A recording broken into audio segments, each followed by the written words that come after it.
ये हमारी शकरकंदी की चाट होती है। इस तरह हम आग के ऊपर बना के भून के इसको जो है ना फिर प्लेटों में बना कर देते हैं। लोग पार्सल भी लेके जाते हैं, यहाँ पर खाते भी हैं। इसमें खसूसी ये है कि एक तो हमारे पास उबली भी नहीं होती है, हम इसको स्टीम पे बनाते हैं। ये आग आपके सामने जल रही है, इस आग के ऊपर बनाकर फिर इसको जो ना भून के इसमें प्याले के अंदर जो अभी बना के दिखाई थी वो प्याले के अंदर डाल के फिर देते हैं हम लोग। ये हमारी इमली की चटनी होती है ज़बरदस्त, इसी की वजह से हमारे पास कस्टमर आते हैं, इमली की चटनी की वजह से ना। जी मैं खुद बनाता हूँ। ये मसाले मेरे अपने बने होते हैं, चाट मसाले रखे हुए हैं। ये लोग लेके भी जाते हैं, जिससे घर में दोपहर में सलाद वगैरह बना रहे हैं, किन्नू अमरूद वगैरह कोई भी आप इसको रेसिपी मसाला ये बिकता है हमारे पास, हमारा अपना। ये हम 150 रुपये की बर्नी बेचते हैं, इसमें तकरीबन आधा पाव के करीब होती है। तकरीबन 14-15 साल हो गए। मैं हसन स्क्वायर मेन मछली वाली जो गली जहाँ पे मछली फ्राई होती है ना, इस गली में खड़ा हूँ, 13D वाली गली।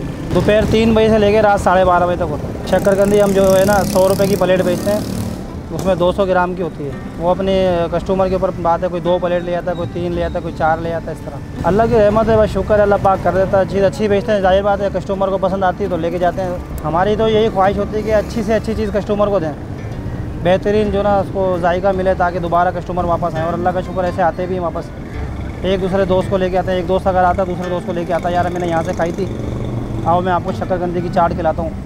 पूरे कराची में है कि अल्लाह का शुक्र इस तरह कोई नहीं बनाता ना। ये चटनियाँ मसाले ये हमारे अपने बने होते हैं। आवाम से मैं चाहता हूँ कि बस हम लोग अच्छे, मैं खुद अच्छा आ जाऊँगा तो इंशाल्लाह सब अच्छे हो जाएंगे, बस बेहतर ही।